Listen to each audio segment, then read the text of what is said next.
Good morning. কেমন আছো সবাই? এতদিনে নিশ্চয়ই তোমরা জেনেই গেছো যে চা খেতে আমি বড্ড ভালোবাসি। আর আমি আমার ব্লগিংয়ে শুধুমাত্র আমার জীবন ধারণটা ঠিক যেরকম সেটাই দেখাই। তাহলে আজকে তোমাদের সঙ্গে আমার চায়ের গল্প। দক্ষিণাপন মানে কিন্তু শুধুমাত্র শাড়ি নয়। দক্ষিণাপন আমার কাছে ঠিক বুঝতে পেরেছ, ডলিজের চা।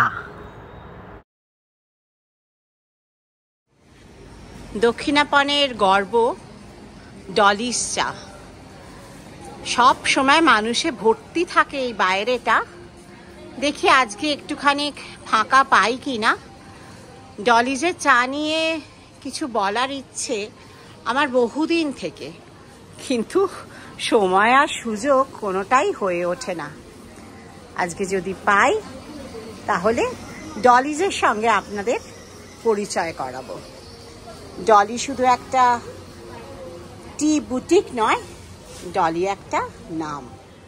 ডলিজের প্রতিষ্ঠাতা ডলি রয়। উনি হচ্ছেন ইন্ডিয়ার first lady tea taster and auctioneer. ডলিজের অন্দরে গেলে আপনি থরে থরে চায়ের সম্ভার দেখতে পারবেন।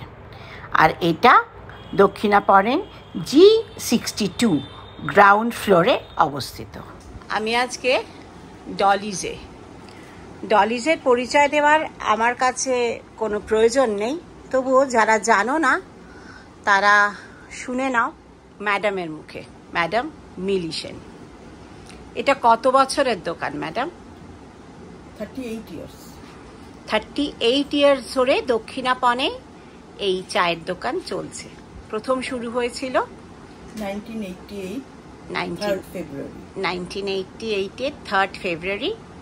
কলকাতার চা প্রেমীদের কাছে খুলে গেছিল ডলিজ চা। আপনাদের কি কি ভ্যারাইটি আছে এখানে?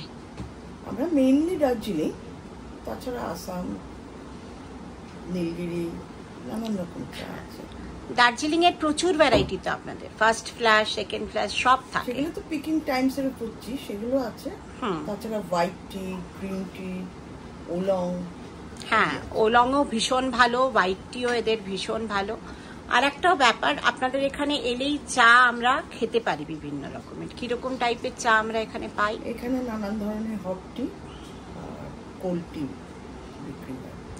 আর টি এর সাথে হালকা স্যান্ডউইচেস, কাবাব টাবাব টাইপের বিক্রি। এখানে ওই সিজনাল, আমি যেরকম আগের দিন এসে একটা ওয়াটারমেলন পেয়েছিলাম, আজকে একটা লিচি টি অর্ডার করেছি। নানান রকম স্বাদের চা, ফ্লেভার এবং এমনি প্লেন আইস টি, লেমন আইস টি, অনেক কিছু। অতএব চা প্রেমীদের কাছে এটা একটা মাস্ট ডেস্টিনেশন। অনেকে জানেন, আবার অনেকে হয়তো জানেন না। এই কলকাতায় এলে অন্ততপক্ষে দক্ষিণাপন তো নিশ্চয়ই সবাই ভিজিট করে। ডলিজ টি কিন্তু একটা মাস্ট ভিজিট ডেস্টিনেশন। চায়ের দাম তো খুব রিজনেবল বোধ হয় আমাদের এখানে। মোটামুটি দার্জিলিংটা আপনার 100 রুপিস থেকে শুরু, আপ টু 150 পর্যন্ত। কোল্ড টিটা 120 থেকে 200 পর্যন্ত। তাও মানে ক্যাফের তুলনায় যথেষ্ট কম দাম বলতেই হবে। কিছু নেই, ডলিজ এখন আর তুলনার না, একদমই না, তুলনা বলে কিছু নেই। বাট আমরা চেষ্টা করি রিজনেবল প্রাইসে ভালো কোয়ালিটিটা দিতে। না, আর আপনারা ওই কি বলবো যে কোয়ালিটিটা না মেনটেন করে চলেছেন, এটাই আমাদেরকে ইউএসপি ডলিদি শিখিয়ে গেছেন। হ্যাঁ, উনি চলে গেছেন আমাদের ছেড়ে, কিন্তু ওনার সেই সুনাম এবং সেই কি বলবো মান আপনারা কিন্তু বজায় রেখেই চলেছেন। হ্যাঁ, সেটার জন্য কলকাতাবাসী হিসেবে আমি আপনার কাছে থ্যাংক ইউ। আমি জানালাম থ্যাংক ইউ, কে এসে থ্যাংক ইউ জানায় তো জানি না। So thank you so much. বহু বিদেশি মানুষকে আমি এখানে এসে চা চাখতে দেখেছি। আচ্ছা, এত বিদেশি মানুষ এটার খোঁজ পায় কি করে? এমনিতে তো এত বছর ধরে চলছে, নিজেরা এসে দেখে জিনিসপত্র কিনেছে। দক্ষিণাপন হচ্ছে বাইরের কাস্টমারদের খুব পছন্দের জায়গা, বিকজ এখানে কোনো বার্গেনিং বা কোনো রকম আসুন আসুন এই টাইপের মানে টেম্পারামেন্ট না থাকার জন্য ওদের খুব পছন্দের জায়গা। তারপর একটা ছাদের নিচে বিভিন্ন প্রদেশের জিনিসপত্র পাওয়া যায়, তার সাথে এটা হচ্ছে একটা ওদের কাছে ভীষণ অ্যাট্রাকটিভ যে চা এইভাবে সাজিয়ে টেস্টিং করিয়ে পছন্দ মতো দেওয়া। তো সেই কারণে বিভিন্ন সোর্স থেকে তারপর আমাদের বহু কাস্টমার যারা বহু বছর ধরে আসছেন এবং এখানে যারা পড়াশোনা করেছেন, বিদেশে গেছেন, তারা সেই সুবাদে এই জায়গাটা প্রচুর সুনাম করেছেন। তাছাড়া জাপানি এই যেমন দুদিন আগেই এসেছিল, মানে লোনলি প্ল্যানেটে আমাদের বহুদিন ধরে চলছে। তো সেই সব বই সুভেনিয়ার দেখে এসে আমাদের দেখা নেই যে আপনাদের ডলি শুনতেও গর্ব লাগে, আমরা ওটা দেখে এসেছি। তো এইভাবে আসেন, পরিচিতির জগৎটা আমাদের বেড়ে গেছে। দেখো ডলিদি আজকে নেই, তবুও ওনার নামটা কিন্তু থেকেই গেছে।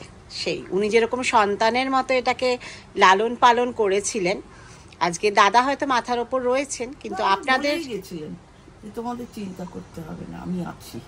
তাহলে এটা কত বড় কথা বলুন। হ্যাঁ, ওনাকে তো অনেক দিন থেকে এসে আমি দেখছি, সত্যি ওই যে একটা ব্যাপার ওনার ছিল, মহিলাদের স্বনির্ভর হতে হবে। ওটা হয়তো উনি অত মানে বললেই প্রকাশ করেননি, কিন্তু আমরা যারা ওনার সান্নিধ্যে ছিলেন আমরা জানতাম যে উনি এই মানসিকতাটাকে খুব এগিয়ে নিয়ে যেতে চাইতেন, যে মহিলারা যেন ইন্ডিপেন্ডেন্ট। মানে যখন এটা খুলেছিল ওই সময় তো সত্যি মহিলারা এসে কেউ এরকম একটা চায়ের দোকান, প্রথমে তো চায়ের দোকানই বলা হতো, তারপরে তো আস্তে আস্তে একটা ব্র্যান্ড, প্রথম থেকেই এটা ছিল বুটিক, টি বুটিক। ওকে, আচ্ছা, সেখান থেকেই যে আপনারা প্রথম থেকেই সব মেয়েরা, না সব মেয়েরা প্রথম থেকে না, আমরা কয়েক বছর পর থেকে সব এক এক করে এসেছি। কারণ এখানে যেটা প্রথম ওনার আইডিয়া যেটা ছিল যে তুমি যে চাটা নিচ্ছ আগে তুমি তোমার টেস্ট অনুযায়ী হচ্ছে কিনা সেটা দেখে বুঝে পছন্দ করে কেনো। তো সেই কারণে সেটা যেমন বুটিকে আপনি টাঙানো থাকে, আপনি আপনার পছন্দ মতো জিনিস চুজ করেন, এটাও ঠিক এখানেও ঠিক আইডিয়াটা নিয়ে। আর আরেকটাও ব্যাপার, আপনারা না ভীষণ সাজেস্ট করেন, কিন্তু আমাদের ফ্লেভারটা কি চাই সেটা আপনারা বুঝে সেটাকে সাজেস্ট করে দেন। হ্যাঁ, সেটা আমি লক্ষ্য করেছি যে আমি এসে বলি আমি একটু পাতলা লিকার খাই, আপনি কিন্তু বুঝবেন যে আমি ফার্স্ট ফ্ল্যাশ খাই না সেকেন্ড ফ্ল্যাশ, অতটা জ্ঞান তো আমাদের থাকে না। সেই জায়গাতে আপনারা প্রচুর হেল্প করেন। এটা কি বলুন তো, মানে বহু বছরের অভিজ্ঞতা দিয়ে আমি যেটা বুঝেছি যে যারা যে জায়গাটা চালায় তাদের উপর ডিপেন্ড করতে হয়, না ডিপেন্ড করলে আপনি শ্রেষ্ঠ জিনিসটা পাওয়া মুশকিল। হ্যাঁ, আমার জ্ঞানটা তো এই বিষয়ে সীমিত, আপনার জ্ঞানটা অনেক বেশি, সেই জায়গাটা তো আপনাকে দিতেই হবে। যাই হোক, আজকে আড্ডা মেরে দুপুরে ভালোই লাগলো, দোকান ফাঁকা ছিল বলে আড্ডা দেয়া গেল, সব সময় প্রচন্ড ভিড়, অনেক থ্যাংক ইউ। হ্যাঁ, ধন্যবাদ। এখানে সপ্তর্ষি প্রকাশনীর বেশ কিছু বই বিক্রি হয়, শুধুমাত্র সপ্তর্ষি প্রকাশনীর বইই বিক্রি হয়। ওই চায়ের সঙ্গে বইটা তো একদম মাস্ট বাঙালির। তো সপ্তর্ষি প্রকাশনীর বই যদি আপনারা কিনতে চান এখানে চলে আসতে পারেন, বসে পড়ার ব্যবস্থা নয়, শুধুমাত্রই কেনার ব্যবস্থা। বেশ ভালো ভালো বই এখানে এলে আপনারা পেয়ে যাবেন। আর কলকাতার এরকম ঐতিহ্যময় জায়গার কথা আরও জানতে চাইলে please like, share and subscribe my channel and don't forget to press the bell icon.